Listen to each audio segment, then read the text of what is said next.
Quédate en Aquí Entre Nos con Julio César Labrador. ¿Qué tal, amigos? Bienvenidos Aquí Entre Nos, un programa pensado en los maestros de escuela sabática. Abordamos esta semana el tema de la naturaleza y origen de la Biblia. Nada más apasionante para un estudiante de las Sagradas Escrituras que conocer el proceso de la inspiración. ¿Estás listo para adentrarte conmigo en las entrañas mismas de lo que constituye la base para salvaguardarnos de todo viento falso de doctrina? Pues entonces, comencemos. Las herramientas básicas para cada segmento de tu repaso están en El Sábado Enseñaré, el título que identifica el material auxiliar para el maestro. Tenía la inquietud de saber quién era el autor del material auxiliar para el maestro, porque no siempre es el mismo que escribe la lección. En este caso sí lo es. Los doctores Michael y Frank Hassel se comparten alternativamente varios de los capítulos de esta semana. Así que te invito para que revises en la página 25 a la 28 de tu folleto de maestros para que te des una idea de lo que los mismos escritores de la lección tienen para decirnos en esta semana. Primer segmento, motiva, 1 minuto. Acelera el corazón de tus alumnos motivándolos con una razón válida de por qué esta lección es importante para sus vidas. La siguiente frase fue pensada para preparar a tus interlocutores para el aprendizaje. Diles algo como lo siguiente: ¿percibes la importancia que tiene en tu vida saber que aunque toda la Biblia fue inspirada, no toda fue revelada? Pues en este repaso te lo vamos a aclarar. Y pasemos con eso a la siguiente sección. Segundo segmento, explora, 15 minutos. Extrae de la mente de tus alumnos los 3 aspectos más edificadores del carácter que la lección contiene. Exploremos el contenido de la lección sobre el origen y la naturaleza de la Biblia en los siguientes 3 puntos. Primero, revelación e inspiración, la diferencia. ¿Sabías que aunque estos 2 conceptos son complementarios, no significan lo mismo? Veamos. Hablemos de la revelación. Los siguientes textos van a ser muy clarificantes a la hora de construir el concepto. ¿Qué tal si los lees con tu gente, analizas cómo se recibe una revelación y después de esto tratas de definir en qué consiste este concepto? Los textos son Mateo capítulo 2 versículos 12, 19 y 22, Gálatas 1:12 y Apocalipsis 1:1. Si lo ves bien, los versículos de Mateo indican que los magos de Oriente fueron avisados mediante un sueño de no volver a entrevistarse con Herodes. José, por su parte, fue advertido mediante sueños a través de un ángel que podía volver ahora de Egipto a su tierra, y le fue revelado de manera específica que fuera a Nazaret de Galilea. Gálatas 1:12 indica que en el caso de Pablo, la revelación no le llegó por intermedio humano, sino que el mismo Señor Jesucristo se la comunicó. Y en el caso de Juan en la isla de Patmos, la revelación también es de Jesucristo por medio de su ángel. Así que las revelaciones no son de origen humano. Es el mismo Dios quien da un mensaje a través de Jesucristo, un ángel o un comunicado que puede ser audible o visible utilizando el mecanismo de los sueños y las visiones. Así que el primer concepto ya está listo. Revelación es el mensaje que nos llega exclusivamente por vía divina, ya que de otra forma no tendríamos cómo conocerlo. Pero adentrémonos en la segunda noción. ¿Qué significa inspiración? Textos como 2 de Timoteo 3:16 y 2 de Pedro 1:21 son claves para entender este concepto. Nota cómo ambos pasajes se complementan magistralmente. En el primer caso se nos dice que toda la escritura es inspirada por Dios.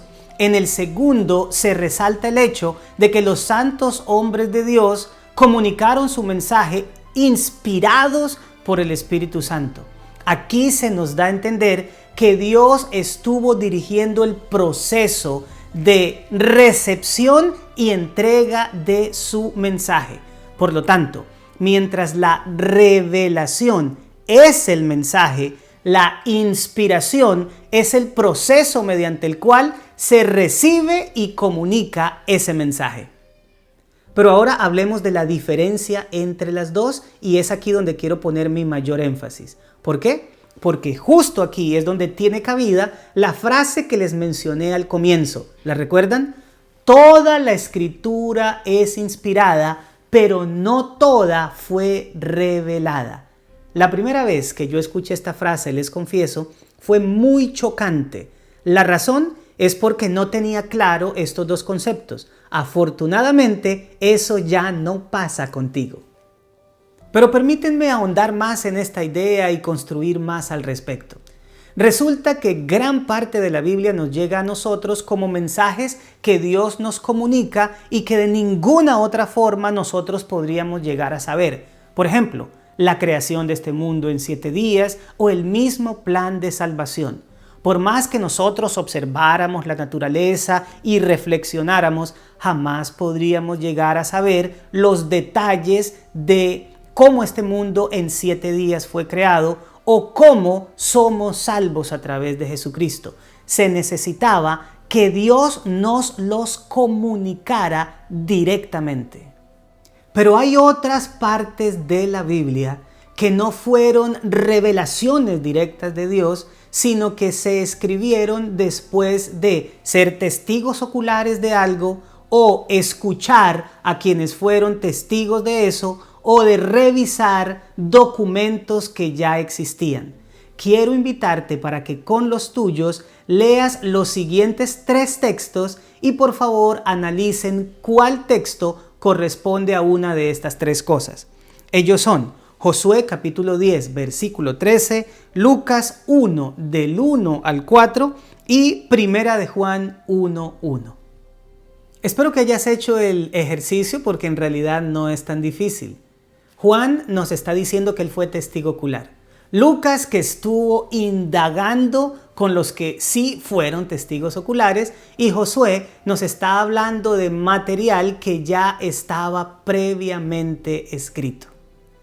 De esto se concluye que hay partes en la escritura que no se necesitó un sueño o una visión para conocerse, porque quien la escribió estuvo viendo los acontecimientos, estuvo indagando con testigos oculares o sencillamente estuvo estudiando material que ya se había hecho. Mientras que hay otras partes de la Biblia que Dios sí las comunica mediante un sueño, una visión o una manifestación audible de su voluntad. Esta es la mayor diferencia entre revelación e inspiración y justamente es lo que queríamos clarificar al comienzo. Toquemos ahora un segundo punto, la inspiración de la Biblia. Hay varias teorías en cuanto a este tema. Las principales de ellas son las siguientes. En primera instancia está la posición crítica.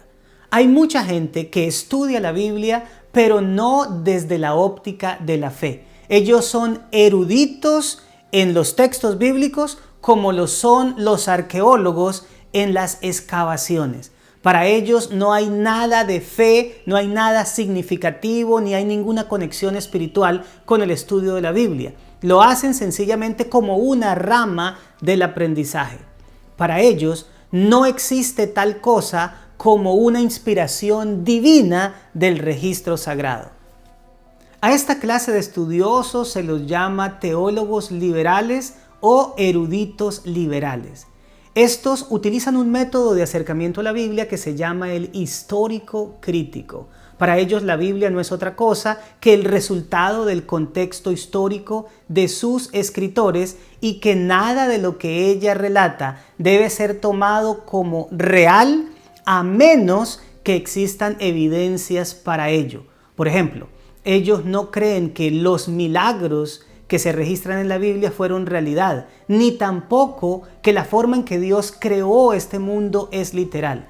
Para ellos, sencillamente, estas son ilustraciones para dar un mensaje moral. La segunda teoría acerca de la inspiración de la Escritura se llama la inspiración verbal. Esta surge como una reacción a la posición anterior. Aquí se manifiesta que la Biblia es completamente inspirada por Dios y que los seres humanos y su contexto no tienen nada que ver con lo que ella nos está diciendo. Para esta clase de teólogos, la Biblia fue literalmente dictada y cada palabra fue dada por Dios. Para ellos, quienes escribieron la Biblia no fueron más que los lápices de Dios en el proceso de comunicación del texto sagrado. Como para ellos el contexto histórico no cuenta, se convierten en intérpretes literalistas de la Biblia. Esto significa que no les interesa el marco en el que haya estado el escritor. Con las palabras que están en la Biblia es suficiente para crear todo el compendio de doctrinas del cristiano. Permíteme compartir contigo ahora una tercera noción acerca de la inspiración de las Escrituras. Se llama la inspiración del pensamiento. Resulta que como los literalistas tenían serios problemas en explicar aparentes inconsistencias dentro del registro sagrado, surgen unos teólogos diciendo que no fueron las palabras de la Biblia las que fueron inspiradas, sino la mente de los escritores. Para quienes sostienen este punto de vista, la inspiración ocurre en el momento en que el escritor bíblico recibe el mensaje que debe comunicar. Pero después de eso, él queda libre para poder elegir en sus propias palabras la manera en la cual va a dar a conocer ese mensaje. Como es un ser humano y es falible, pues puede tener errores a la hora de escribir el mensaje divino y así se explican las aparentes inconsistencias. Pero hay una cuarta postura sobre este tema. Se llama la inspiración plenaria o total. En ella se nos indica que el proceso de la inspiración no se llevó a cabo solamente cuando el escritor recibe el mensaje, sino durante todo el proceso hasta su entrega. Es decir, que si recibió una revelación, ahí estuvo la inspiración, haciendo que la mente del profeta estuviera atenta para comprender. Pero si tuvo que registrar lo que él vivió o indagar con testigos oculares o investigar en escritos previos, ahí también estaba el Espíritu Santo guiando y dirigiendo la mente de ese escritor hasta que finalmente él consigna su mensaje, lo deja por escrito o en algunos casos lo comunica verbalmente. Es importante clarificar que durante todo este proceso el libre albedrío del escritor no es afectado por el Espíritu Santo. Por lo tanto, la inspiración es un proceso total desde el mismo comienzo de la recepción del mensaje hasta que éste se entrega, en el caso de la Biblia, de manera escrita. Por lo tanto, el Espíritu Santo dirige la mente del escritor para recibir el mensaje, escoger las palabras con las que lo va a comunicar y trasciende mucho más allá hasta el mismo lector que es iluminado por el mismo Espíritu para comprender el mensaje divino. En nuestra iglesia, este es el concepto aceptado para la inspiración, principalmente porque bíblicamente es muy sólido. En primera instancia, recuerden lo que 2 Timoteo 3:16 nos dice, que la Biblia como un todo fue inspirada por Dios, mientras que 2 de Pedro 1:21 indica que los santos hombres de Dios fueron los inspirados por el Espíritu Santo. Nuestra posición como iglesia se ve en muchas de nuestras publicaciones, pero permítanme traer como ejemplo una de las más conocidas, El conflicto de los siglos, página 9. Allí, la señora Elena de White escribió: la Biblia señala a Dios como el autor de ella. Sin embargo, fue escrita por manos humanas y la diversidad de estilo de sus diferentes libros muestra la individualidad de cada uno de sus escritores. las verdades reveladas son todas inspiradas por Dios. Segunda de Timoteo 3:16.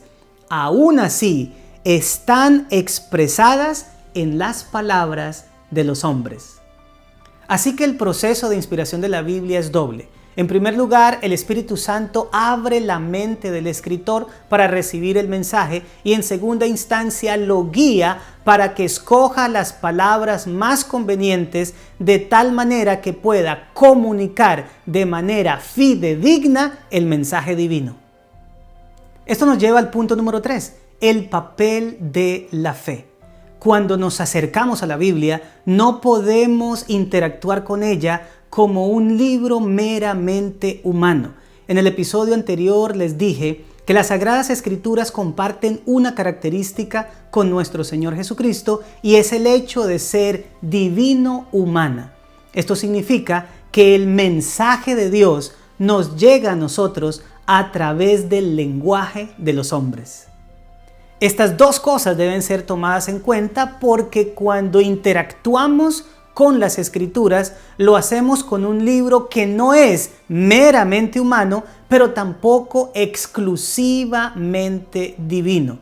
Eso sí, estamos andando en un terreno santo, pero no se nos excluye de él. El mensaje de Dios es leído por nosotros a través del lenguaje de los hombres. Así que si quiero conocer la voluntad divina manifestada en su palabra, debe ser con el objetivo de agradar a Dios. ¿Cómo debo hacerlo? Lee con los tuyos Hebreos 11:6 y resalten lo que este texto nos dice. Imagino que encontrarán ahí la importancia de la fe. Tercer segmento. Aplica 12 minutos. Plantea simulaciones de la vida real con escenarios que necesiten soluciones basadas en lo estudiado, estimulando así la participación. Y ahora llevemos todos estos conceptos al terreno de la aplicación. Observemos los siguientes escenarios hipotéticos. Primero, ¿cómo explicarías en tus propias palabras que aunque toda la Biblia es inspirada, no toda fue revelada? Segundo, imagina que conoces a una persona que cree que cada palabra de la Biblia fue dictada por Dios. Sin embargo, esa es una persona muy sincera. ¿Cómo le ayudarías a salir de ese error? Y en tercer lugar, la lección del viernes trae una cita del Conflicto de los Siglos, página 7, en la que se nos dice que las Escrituras son la norma del carácter, las reveladoras de las doctrinas y las examinadoras de la experiencia. ¿Qué significan estas tres cosas para ti? Cuarto segmento. Crea 2 minutos. Lleva la lección más allá de la clase. Desafía a tus alumnos a realizar una tarea durante la semana. Nada mejor que hacer una tarea para fijar los conceptos en la mente. Te invito para que durante la semana leas Deuteronomio 34 y después de esto investigues quién pudo haber escrito ese capítulo. Y para despedir a tu clase, concluye la lección de una manera sencilla y elegante. Decir que toda la Escritura fue inspirada pero que no toda fue revelada significa que hay partes en la Biblia que no se recibieron como producto de sueños o visiones, sino que el Espíritu Santo condujo a los escritores para que consignaran su experiencia o los testimonios de quienes fueron testigos oculares o sencillamente materiales que tenían disponible. Bueno, mis amados, esto fue Aquí Entre Nos, un programa pensado en los maestros y alumnos de la escuela sabática. Aunque estemos en este periodo de aislamiento, recuerda que debemos crecer compartiendo nuestra esperanza de que Cristo viene pronto. Nos vemos la próxima semana.